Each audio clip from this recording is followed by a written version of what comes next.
Hello again, my lovelies. Pirate Scum Gaming here. And tonight I'm going to be talking about my take on a Plasma Beam Overload build. And for that I am using my Legendary Scimitar.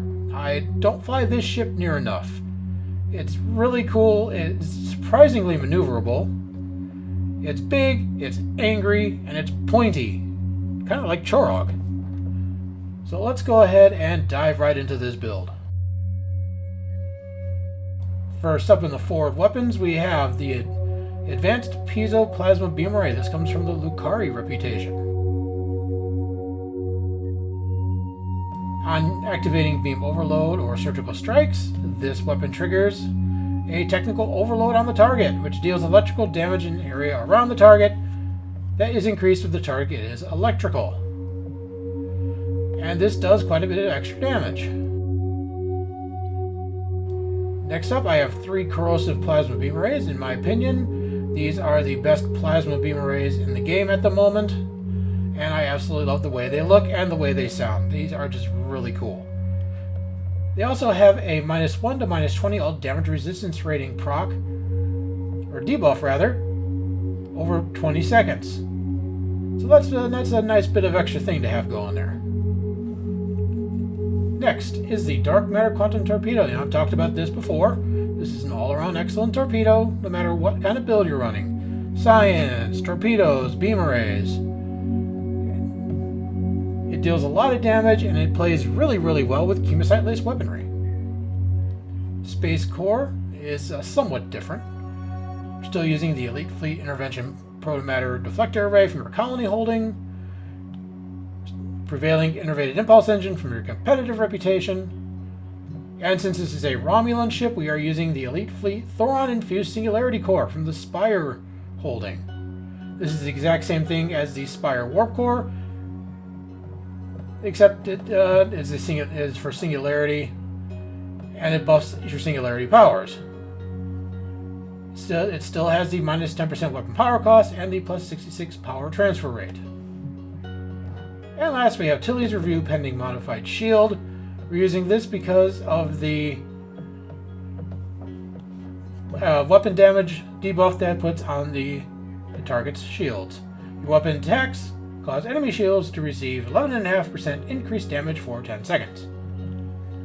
After weaponry, we have the Ultimate Modified Plasma Omni. This is from the Lobby store, and I'm using the full Ultimate set. I have the torpedo here in the back because it's for set purposes, and also I have an omnidirectional assimilated plasma beam. Now, if you don't have the whole ultimate set, it's not the end of the world. You can also use, if you're working on a budget, the Romulan Singularity Harness set from the new Romulus reputation. It is also very good for plasma builds. And like I said, if you're working on a budget and you don't have enough lobby to get this, you can use that. It's perfectly fine. And also, if you don't have an assimilated plasma beam, you can use a crafted plasma omni. They're not that expensive on the exchange. Or if you know a friend who has their beam R&D up to level 15, or if your beam R&D is up to level 15, you can make one yourself. And it's giant. This is just a little bit extra fluff. I happen to be using this because I have it. But like I said, the crafted Omni, just fine. Devices, we have the Reactive Armor Catalyst. This is a good hull heal. Energy Amplifier for bonus energy weapon damage. You have my Deuterium Surplus, you might call my Go-Go Juice. Evasive in a can, if you will. This helps me get around the map. Kobayashi Maru Transponder for random buffs, and Red Matter Capacitor to buff my power levels. Because this is a Singularity Core, ladies and gentlemen, it does not have the same power output that a Warp Core does, so every little extra power that you can dump into that, the better. Universal Console, of course, is the Lorca's Custom Fire Controls, or the Lorcator, and we are using the 2-piece. which is the War Discretion on crit plus 1% crit severity buff for 20 seconds, stacks up to 25 times. Engineering consoles, we have the Bio-Neural Infusion Circuit. You'll find this on all of my builds. This is one of the oldest consoles in the Lobby store, and it is the highest amount of crit severity buff on any console in the game. Next is the Piezoelectric Focuser. This is also from the Lucari Reputation. This is part of the Lucari Restoration Initiative armament set.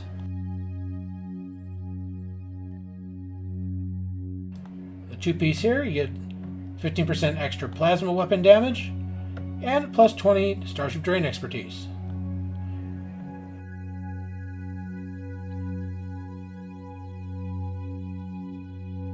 And the buffs from the console ain't bad either. It's giving you quite a bit of extra plasma damage on top of that bonus that you get with the two-piece. So this is a really good set for a plasma build. Next up is the Tachyon Net Drones. This comes from the Bozeman. We're using this because of the little bit of crit chance, a little bit of crit severity that it gives, but we're not using it for the passives. We are using it for the active, as it throws out the D20 of Doom. It has a chance to knock shields offline and does quite a bit of damage. As you know how it goes, folks, the sooner you get through the shields, the sooner you're getting to the hull and killing the enemy. Next is the Universal Immolating Phaser Lance. This comes off the Deimos Pile Escort. This is a recent addition to the Mud store. So if you didn't get this from your event campaign, for a little bit extra price, you can get it from the Mud store. I highly recommend you get this. This is an excellent all-around console. It does a lot of damage. That big red phaser lance of doom. And, yeah, I just love that thing. Next is the M6 computer. This comes from the T3 Temporal Escort. So this costs you about 75k dilithium. And you could rack that up in about a week's worth of grinding. And it's well worth it. You get 15% bonus all damage, 25% cooldown reduction for tactical bridge officer abilities, 20% firing cycle haste, and as we all know, firing haste is king for beam overload. Next is Domino. This comes off of the Bajorian Interceptor. This kind of does the same thing. 25% firing cycle haste, 25% bonus all damage, and 25% recharge speed for bridge officer abilities, plus as the added bonus of 100% recharge speed for torpedo weapons. Of the two, this is probably the console I would prioritize. Tactical consoles are all locators from the Fleet Spire, as well as the third piece of the Ultimate Modified Swarm Processor. Let's go ahead and take a look at that set. Okay, for the two-piece, we have Plasma Saturated Bombardment. On crit or miss, fire a bolt at the target, dealing quite a bit of plasma damage. But it's that three-piece set that is the selling point. 100% firing cycle haste for weapons for 12 seconds. 12 seconds is an eternity, folks, and this 100% firing cycle haste is insane.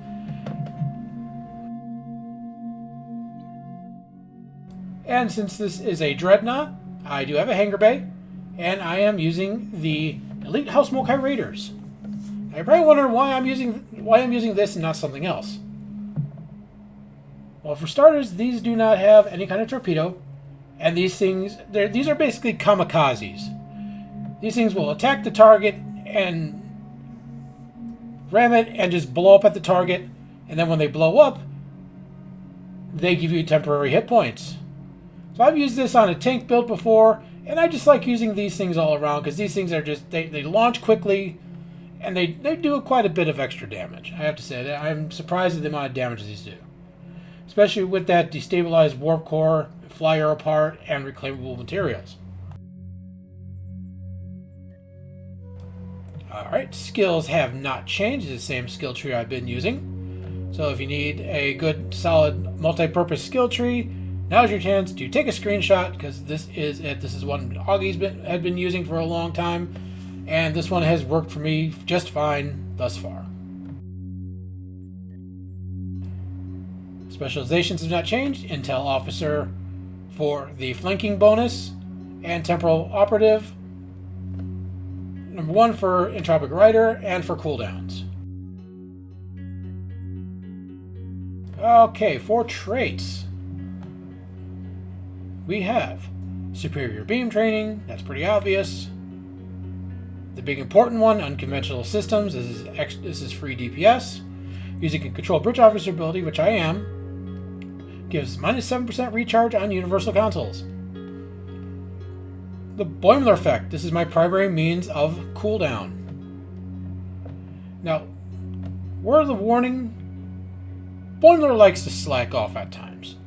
He likes to daydream, and you know what? You gotta keep him on task, folks. So that's why I have some special duty officers that are in charge of standing behind him, and when he starts to slack off, they slap him upside the back of the head and tell him to pay attention. Next up is Intel Agent Attaché on weapon critical strikes, and you will be doing critical strikes. Restore 2% of Captain ability recharge. Terran Targeting Systems. That is crit severity, nothing much to talk about there. Fragment of AI Tech. Bonus energy weapon damage based on control expertise.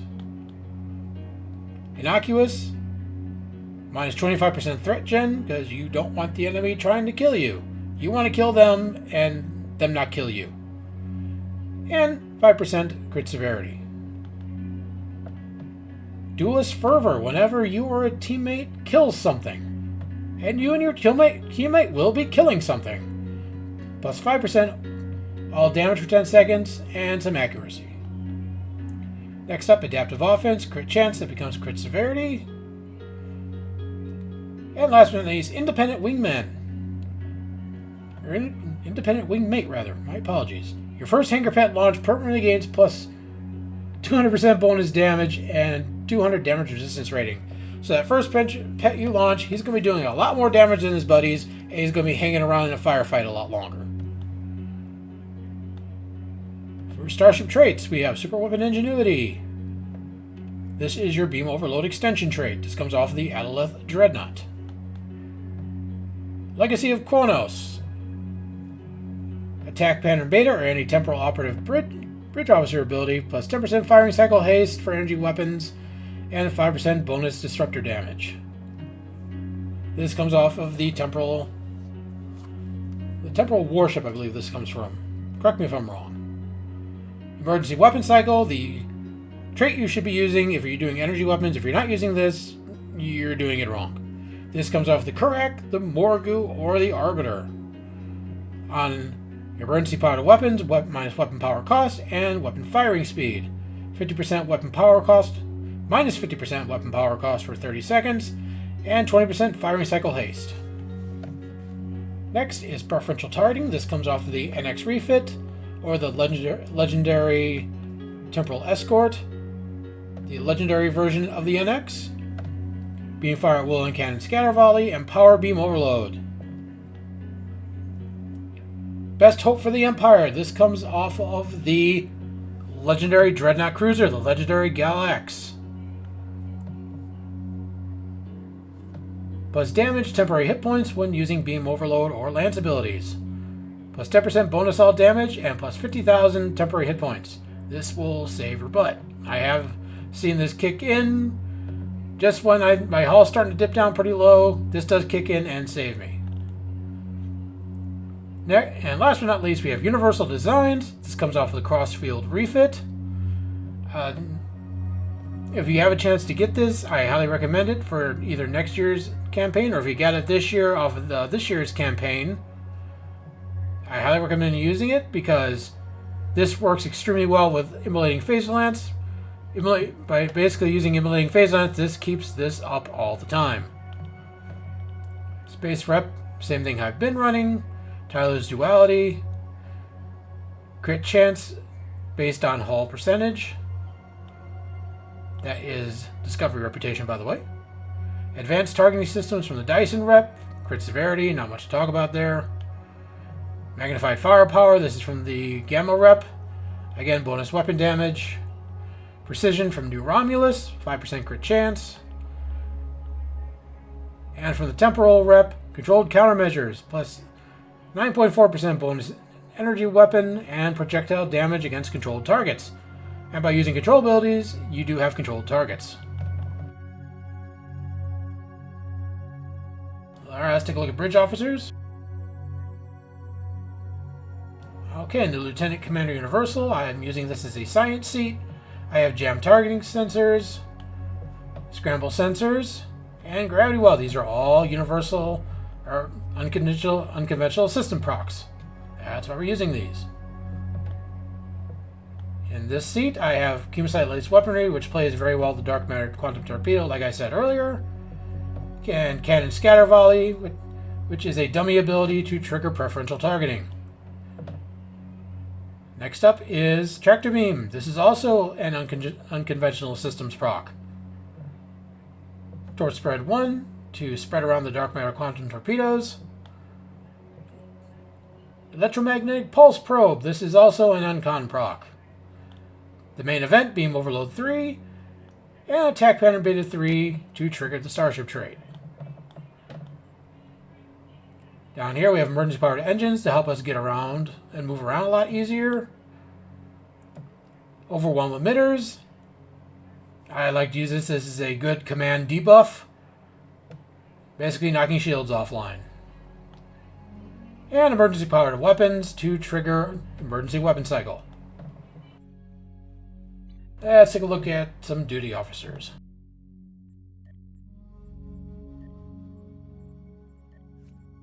Okay, first up is 24 of 47.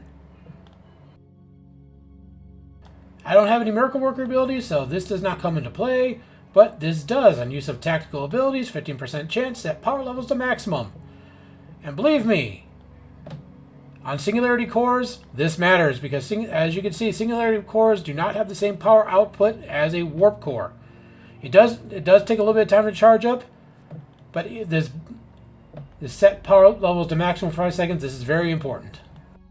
So if you have this duty officer, I highly recommend you using it. Next up is an energy weapon officer for beam overload to gain shield pen. Projectile weapon officer, crit chance on firing projectiles. Emergency con hologram to help with emergency power to engines as well as evasive maneuvers. Basically, this recharges evasive maneuvers whenever you use emergency powered engines.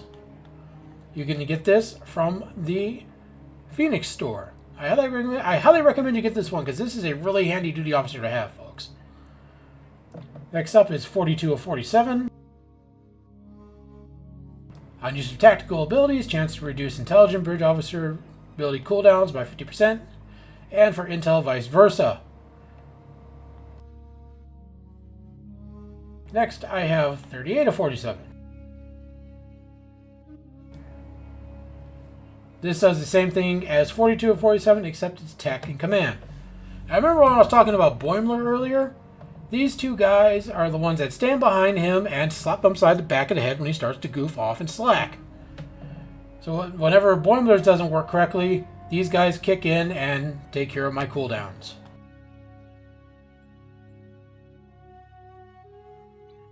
Okay, so that pretty much does it for the overall build. Let's do a quick run around of the ship.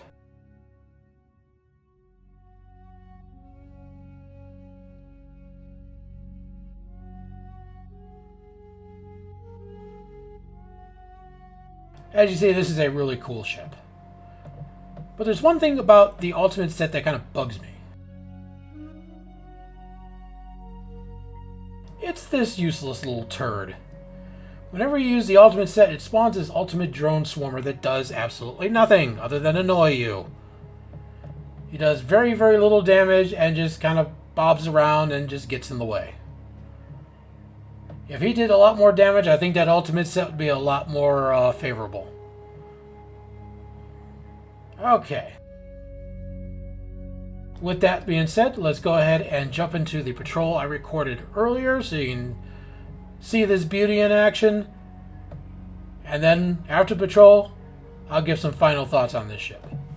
So, catch you on the flip side.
And we're back. Those Kazon never had a prayer. They never knew it hit them. So as you saw from that patrol, this ship hits hard, it delivers punishment, and it gets the job done. My overall impression on this ship is, I like this ship. I really do. For being a big ship, it turns well, it stops on a dime, it delivers a hell of a lot of punishment, and it's a joy to fly. I mean, really, the only thing that kind of bugs me about this ship is that little swarmer drone from the Ultimate set. I mean, like I said earlier, if it did a lot more damage than it does, I wouldn't be annoyed with it. It would be that little drone would be useful instead of just flying around and annoying you. As far as combat-wise, yeah, this ship does it. This build does the job. And this build can handle, advanced content and elite content. So if you're just looking, just to run advanced content, this build will work for you. That's fine. And if you like elite content, as you saw, this build can handle elite content just fine as well. The important thing is that you're having fun with it. Me personally, I enjoy both doing advanced and elite runs. So yeah, I do have a lot of fun with this build. So I hope you guys will have fun with this build if you decide to set one up, and I'd like to hear about you setting up this build in the comments section. Let's talk about this. What do you guys think of this build? I want to hear from you. Because I like to conversate with my viewers and my channel members. Yeah, I like to hear you guys' input, because that way I know whether or not you guys are enjoying this or if you're not liking it. I'd like to hear what you like, what you don't like. I want to make the year of 2023. I want to up my game a little bit. So if there's something you guys want to see me change, please tell me. If there's something you guys like me doing, let me know as well. I'll continue doing it. But just as long as you're having fun, because if you're not having fun playing this game, what's the point? That's the name of the game. It's a game. Have fun with it. Have fun killing artificial pixels. I know I do. So, with that being said, this has been Pirate Scum Gaming, and as always, don't go by the book. Think like a pirate, and remember to do all those important YouTube things. Hit the like button, smash that subscribe button like it owes you money, and ring that bell for more notifications of more build videos like this if you like what you're seeing. Until next time, bye-bye. Human.